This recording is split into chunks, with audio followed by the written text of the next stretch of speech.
Yep, getting some coffee like an OMC. Because there are 4 going on 5 3-5 games here at Peppermill, and I'm down almost 2,000. A lot of work to do. It's going to be a late night. And by the way, I'm not going to mention who it is, but the Octo Crab himself is in this shot right now.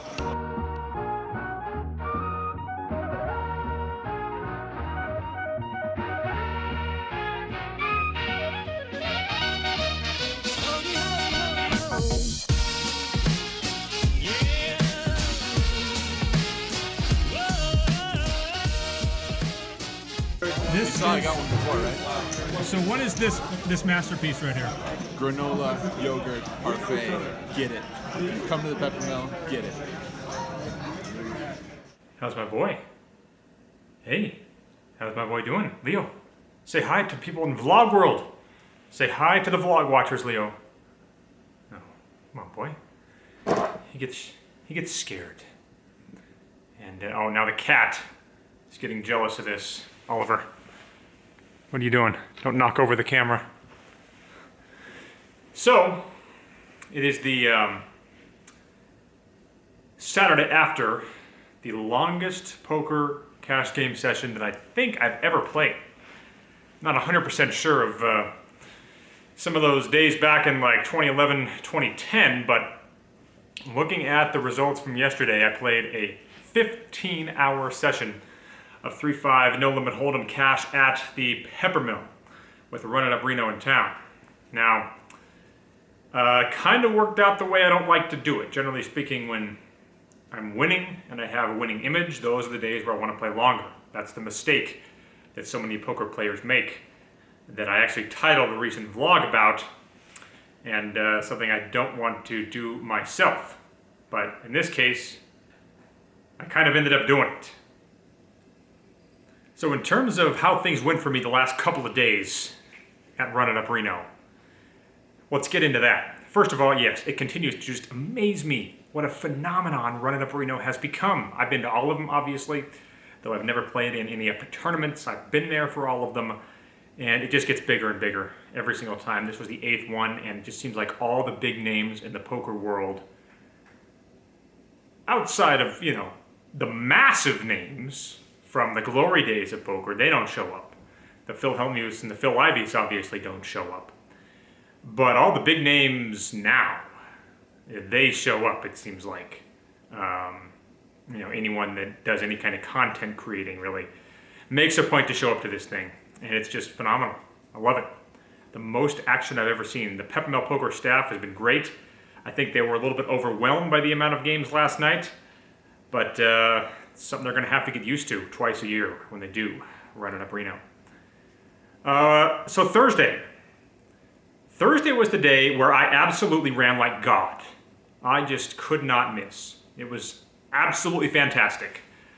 Most interesting hand, and this is the kind of hand I really like to bring to the vlog because, you know, I think my game plan, it's pretty clear what it is, and that's go after the guys who are the VIPs in the game, the guys who drive the action, not the pros. I try to stay away from the pros, focus on the VIP players. So there was one VIP in this game. He's not the guy who's been featured on this vlog a lot, by the way. I get asked that by a lot of locals. I don't think this guy's ever been mentioned hardly at all, though he was the same guy who got me full house over full house when I flopped queens full of 10s and then he rivered the jack for queens full of jacks. So that'll give you some perspective. But he'd actually been playing pretty tight on Thursday. And it's 3-5, of course, 3-5 no limit, and he opens to 30, which is a large open for a 3-5 game. And he hadn't really opened all day. But that said, he's the guy who I'm here to give action to. So I make a speculative call with 10-7 of clubs in late position. And it ends up folding around, so it's heads up to a flop. And it comes queen 6-3 with 1 club. Swing and a miss for me. But he checks. Which is very interesting because this is the kind of guy who's rarely going to be checking anything. He's the kind of guy who bluffs a lot. He will certainly bet his top pairs here. So I kind of thought something weird might be going on. Wasn't 100% sure what it was yet though. So obviously I check it back 2 on the flop, and the turn comes the ace of clubs, giving me a backdoor club draw. And now I'm thinking, well, he could easily have an ace in his hand, though I still think he's going to bluff a lot of flops with it. And now I'd expect him to bet the turn, which he doesn't. So it's checked over to me, and I kind of thought I could go either way with this. But I really wanted to find out what was going on in the hand, and just in case the off chance was happening in which he was giving up on a hand, I wanted to try and take it down when I had some equity. So I bet out $55, thinking I can get him off the tiny pairs that he could have here, pretty much. He check raises me to $155. So this is really interesting. Now that he's check raised here, what does he have? And I pretty much decided that he has one hand and one hand only here. He has pocket queens. A hand that would slow play the flop, slow play the turn, and then check raise when a bet is made. I don't think he's got a set of aces because I think he bets the flop with pocket aces. So it's not too often where you really zero in on a particular guy and put him on one specific hand in a spot like this. But I'm telling you, in this hand, that is exactly what I decided to do. So I figure, well, okay, if I call 100 more, I can potentially win over 1,000 more on the river if I hit my flush and the board does not pair. Now obviously I don't have a great deal of outs to do that. I don't have the full complement of the 9 outs in which I normally have here, given the board pair outs that are now gone. But I think given the implied odds, it's a call that you can make. And it's very opponent specific, because I know how much he's going to bet on the river with a set of queens here, even if the flush comes in. And I know he's never getting away from a set of queens. That's for sure. So all that in mind, it's not a call that I'd make here against a pro, but against a VIP, I decide to call. And the river comes out the 5 of clubs. So I make the runner flush. He bets 350. And obviously there's not much thought for me in terms of will I raise. The question is just how much will I raise. I had about 1,200 behind at this point. So not quite as much as I mentioned, but still a good amount. I shove it all in, and he basically just says exactly what I thought he was going to say. He says, well, if you got the flush, you got it. He calls, and obviously I'm good. He has pocket queens just like I suspected. So I win a big one there. Curious some of your guys' take on that. Obviously a speculative call pre-flop, but I think with the implied odds, the turn call against this particular opponent is correct. Thursday went very well for me. Friday, not so much, but a couple of interesting hands that came out of it.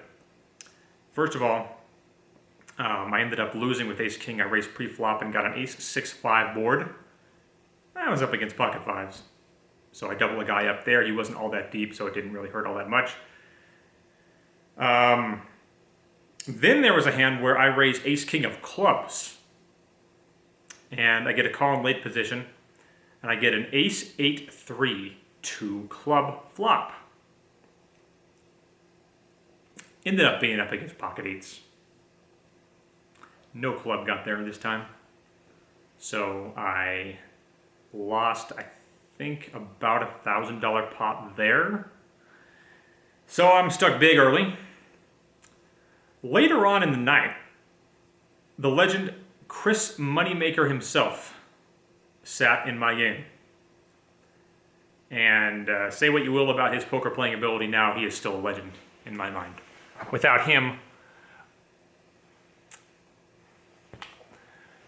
And say what you will about his poker playing ability itself now, he is still a legend in my mind. Obviously, winning the main event in 2003 helped spark the poker boom, so it was cool to have him in the game. I didn't say much to him.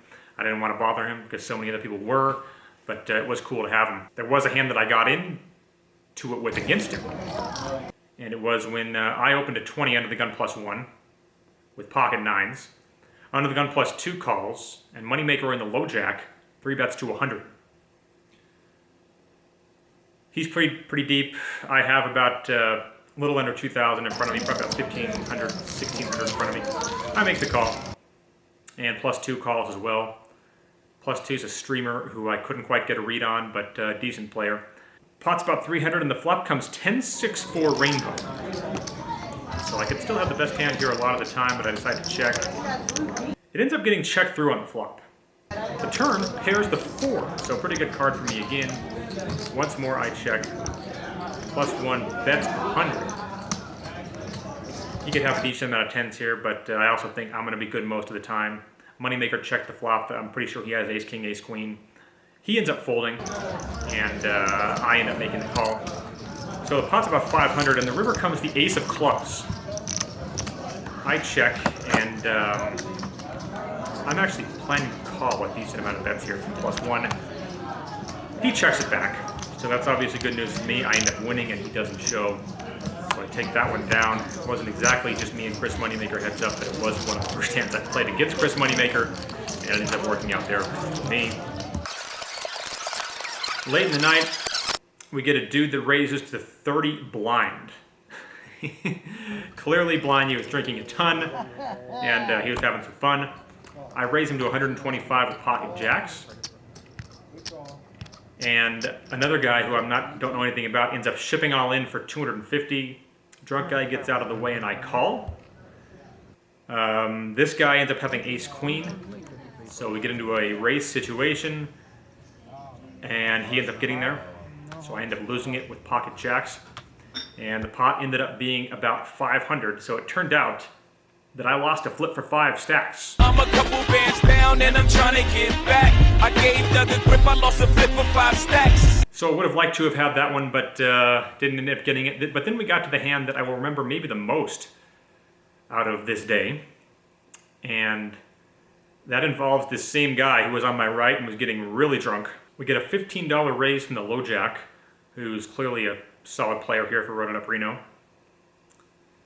And this guy, who's very drunk, makes it 35 on the button. And I decide to kind of gamble here, and I call with ace-5 of spades from the small blind. Now, ace-5 is one of these hands that has a lot of semi-bluffing possibilities. It's got a lot of play after the flop. And I think I'm up against a guy who's ready to punt, more importantly. The other guy ends up making the call as well. So we're 3 ways to a flop of 6, 7, 8 with 2 spades. So I flop an open into the straight draw and a nut flush draw. And I'm just trying to figure out exactly how to play this thing. Since I'm first to act, I decided to check and see what these guys do. And I couldn't have been more stunned at what they did do. The first guy overbets the pot. He throws in 2 black chips for a $200 bet, one that I am certainly not planning on folding to. Then the crazy thing happened, and that is that the guy who's clearly been drinking a lot to my right decides to shove it all in. He actually has me covered. I am in for $2,500 on the session. It has not been going well for me. It's late at night. I've been playing all day, and I have $1,100 left. Now, part of my game plan is to play against guys like this, the guys who are drinking and try to get it in. But another part of my game plan is to not get it in coin flip scenarios. For this much money, anyway. And yes, I ended up getting in with pocket jacks in the coin flip, but there was no way that I knew that was going to be a coin flip scenario when I got the majority of the money in, and it was a smaller pot anyway. So this, to me, is much different. Okay, if he has an overpair, I'm a coin flip. And if he already has the straight, which he could, he's playing a ton of hands, then I'm in not nearly as good a shape as I would like. Obviously, I'm going to have equity against any hand, but I'm going to have to get there. If I know that the guy behind me is going to call too, then I'm getting a really good price and probably should be making the call. But I don't know if that's going to happen. And I still think that there's going to be some good play left in the night. This one hurt, but I ended up folding the hand. The guy behind me ended up snap calling, so they are heads up. And the turn was the damn deuce of spades, giving me the nuts had I stayed in, and the river was a brick. The guy on my right who shoved down ended up having 9-7 offsuit for a pair and a straight draw. And the other guy ended up having pocket nines, and he won with pocket nines because I folded. So I already know what's coming. I already know I'm going to get a lot of comments saying that you have to make the call, but I'm not 100% sure that you do. But boy, do I wish that I had, because that would have turned a brutal day into a good day for me. I would have emerged from the depths of Stuckville and would have come at least close to booking a win. Instead, I end up booking a $1,700 loss, which was kind of ironic because on Thursday I booked a $1,700 win. So the 2 days cancel each other out, and book a small win for Running Up Reno based on what I did the day before that. So that's pretty much going to wrap it up. Oh, by the way, one more thing. Andrew Neeme featured his vlog recently, and it had him getting quads over quads. The guy who was the victim of that hand, John Snyder, I think his name is, he was in my game after busting out quads over quads in that tournament on the feature table. Jed Hoffman, the guy who I know, local tournament pro, was on that table as well. But John ended up getting into my 3-5 game, and he was drinking like he was an Irishman on St. Patrick's Day. He was not happy losing that hand to Andrew Neeme, as you can expect. And boy, he lost in the tournament, but he got even thanks to the cocktail waitress. I didn't get a chance to play that one. I don't know if you did. I didn't, and every time that we've done bomb pots in cash games, I feel like I'm like 0 for life. So there's something happening that I don't understand. I was like, I need to talk to someone good at poker and be like, how do we adjust to this?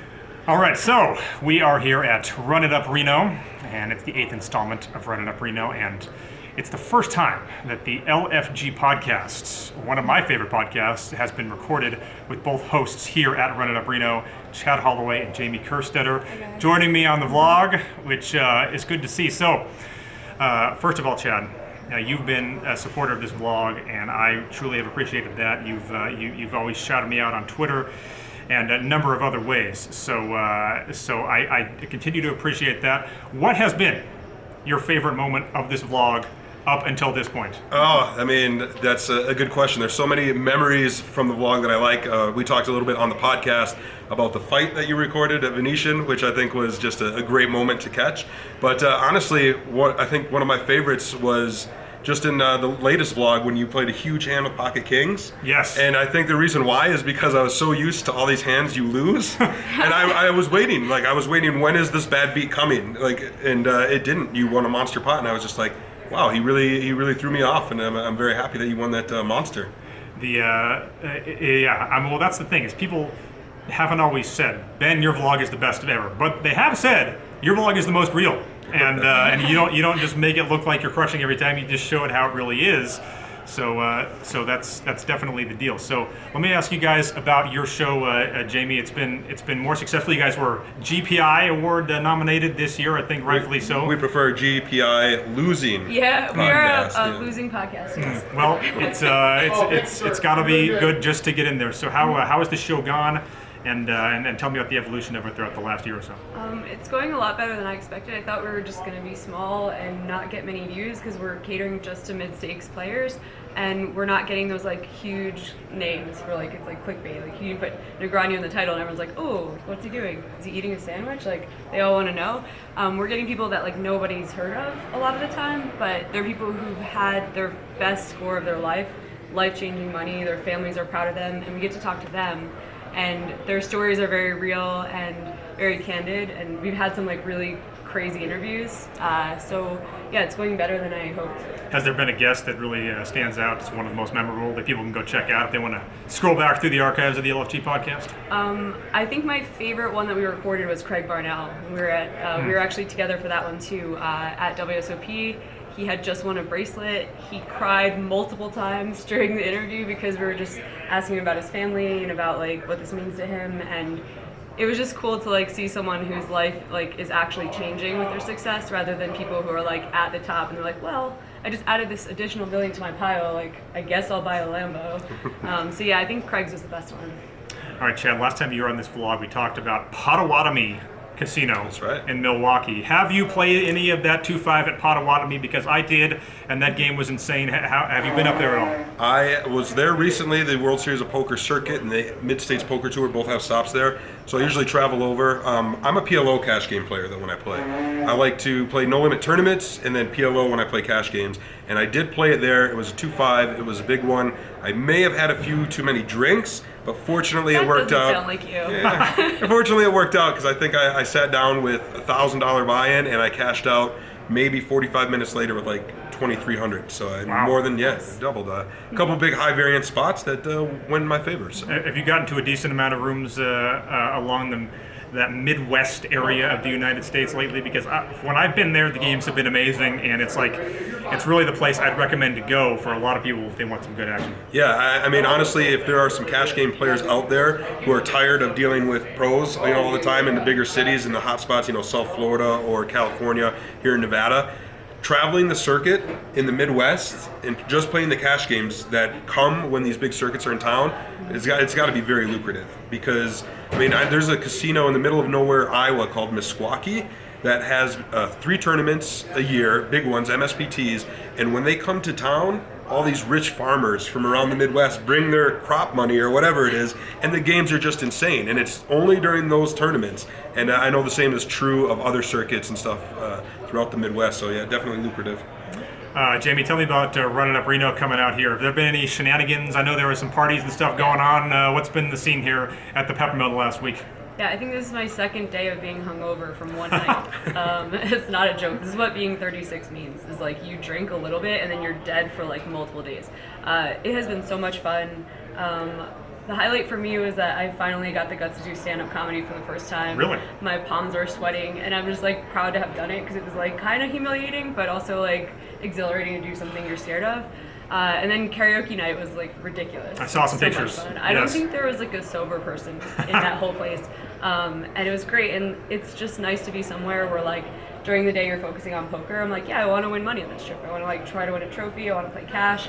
But at like 10 p.m. you're like, what are we doing? And even if you had a bad day, you lost money or whatever, like everybody's down to have fun at the end of it, and that's like way different from other things. Like WSOP, people are stuck their ass, and it's like you're like, hey, do you want to do something fun? They're like it's like crack, like shaking, like I'm stuck in this game, I'm never leaving this game. I'm like, okay, here like it's a totally different mentality. And I've heard this talked about as like the summer camp of poker, right? Mm-hmm. Running Up Reno, it's a place that you go not with the sheer expectation of making a fortune, but knowing it's just going to be fun. Yeah. Yeah, is that the way you view it? That's how I feel. I'm like, it can't hurt you too much. Like compared to other tournaments I play where I'm like, I bust and I'm like, I really shouldn't have had that big a piece of myself. This is really expensive. I played a tournament yesterday for $125, and I ended up getting 9th in it, and I was like, that was fun. Like usually you get 9th, you're just like, fuck. You leave being like, you feel like you left money on the table, and you're just like, miserable. This one I was like, that was fun. I wouldn't be too sad if I didn't make the money. I wouldn't be like, I don't know, like you win the whole tournament, I'd be like more pumped for the trophy than the money, just to be like, this is fun. I'll carry this around and drink from it the rest of the time. But yeah, I think it's just because it's like not really life-changing that like people are kind of like looser here. Chill. So are you gonna fire the main event coming up tomorrow? I can't, alas. I've come to Run Up Reno many times and played, but this is a work trip. I'm doing live updates for Poker News. So. Cool. All right. Well, can we get you in there, or you're just a no tournament for life? Right. I don't know if it's no tournament for life, but if I were to get in, I would have to not work on that Saturday afterwards, and there's like literally no one to fill in for me on those weekend shifts if I don't do it in advance. I can do it. What do you want? What do I gotta do? I think you could absolutely anchor the weekend news at Holloway. I think you absolutely could, and I think the ratings would go up as a result. So very cool. I think there'd be some fines. You might be off the air the next day. That is the problem with over-the-air broadcasting, is you cannot say whatever the hell you want. You are subject to guidelines. But cool. Well, check it out. The LFG podcast. Jamie Kerstetter, Chad Holloway. It's one of my favorite shows. And I'm not going to refer to it as the GPI losing show. I think the show that won actually isn't even that great. So that's what I'm going to throw out there as my own view on it. But appreciate you guys joining us, and we'll see you guys next time here at the next time you get to Run It Up Reno. Again, my thanks to Poppy, Joe Ingram, Chicago Joey for coming on. My thanks to Chad Holloway and Jamie Kerstetter for coming on and for having me on their podcast, the LFG podcast, one of my favorites. Check it out. It's free on iTunes if you haven't yet. And thanks to everyone, really, who came out to Run It Up Reno here and made that event a great one once again. They're going to have it again in October, so if you haven't come out for it yet, it's one of the most fun stops on the poker calendar for sure. Please hit the like and subscribe buttons if you haven't already. I really do appreciate when you guys do that. It helps out the channel a ton. It helps get me some more credibility in the eyes of all these vloggers and streamers that Run It Up Reno. So thanks to everyone for watching.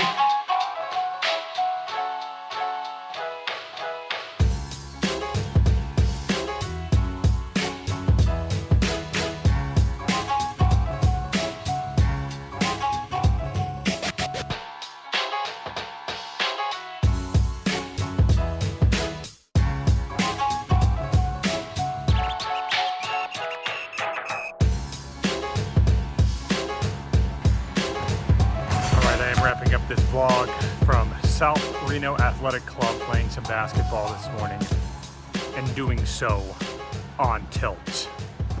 On full tilt about two things. Now, Run It Up Reno was a huge success, I feel. Dan O'Brien, local pro now, ends up taking down the main event for $46,000, and just so many well-known names in poker were there. One of those names was Marles Barkley, Marley Cordero.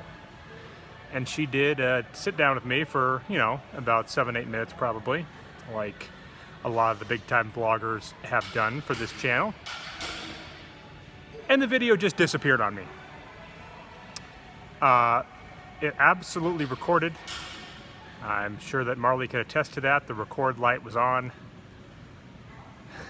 I copied a bunch of video from the card over to my computer, assuming that was one of those that was copied over, but then when I went to pull it up in my editing program, it was simply nowhere to be found. I think what may have happened was the video card filled up with all the footage I shot at Run It Up Reno. Usually it gives a warning on that, but for some reason it didn't here, and then it just decided to not save it. I don't exactly know what happened, but my thanks to Marley for coming on. Unfortunately, the interview does not exist, and now this makes two situations where my credibility in terms of a video shooter will be shot in the minds of top vloggers, because when I interviewed Johnny Vibes, the battery on my Sony RX 100 Mark V died. He was cool enough to shoot it on his camera, and then I just copied it to my computer. But now this situation with Marley, which I can't even explain. So I'm on tilt because of that. I'm also on tilt because of my Vegas Golden Knights. I'm sure you know, they had a 3-1 lead over the San Jose Sharks. They lose Game 5 in San Jose. They lose a heartbreaker in Game 6 in Vegas, when they basically doubled the amount of shots on goal the Sharks had. But a fluky play in overtime resulted in Tomas Hertl getting the game winner. And then came Game 7, where they had a 3-0 lead with 10 minutes to go. And then what ended up happening will forever be known in Golden Knights history as the call. I'm sure you've seen it by now, but Cody Eakin ends up cross-checking Joe Pavelski. He then trips, running into Paul Stastny, lands awkwardly, and has to leave the game. The referees penalized the result of what happened, not the act of what happened. It should have been a 2-minute minor at worst. Instead, they called a 5-minute major, where you can score as many goals as you want during that time without the power play ending, and the Sharks scored 4 times. The Golden Knights still managed to tie it up with 45 seconds to go in forced overtime, which was amazing in and of itself. But they didn't lose it in the overtime. And it's a game they never should have lost. It's one thing to get beaten and beaten badly, that stings, but when it gets taken from you in an unjust manner, it really hurts. And the Golden Knights absolutely got screwed. I know they shouldn't have given up that many goals during that power play, but the fact of the matter is, it never should have been going on like it was due to a bad call. That if they could review those calls, it never would have happened. Just like the Saints-Rams NFC Championship game, if they could review pass interference, the outcome of that game would have been different. And the same thing happened here. So they changed the rule in the NFL. This could lead to change in the NHL, though I don't think it will. So, I know that a lot of people that watch this vlog live in Vegas, so Golden Knights fans out there, we got to bounce back next year. We got to bounce back. We got to take this thing. So we got a stacked team, but we got screwed this year for sure. That's going to wrap it up for this Run It Up Reno edition of vlogs. We'll see you next time.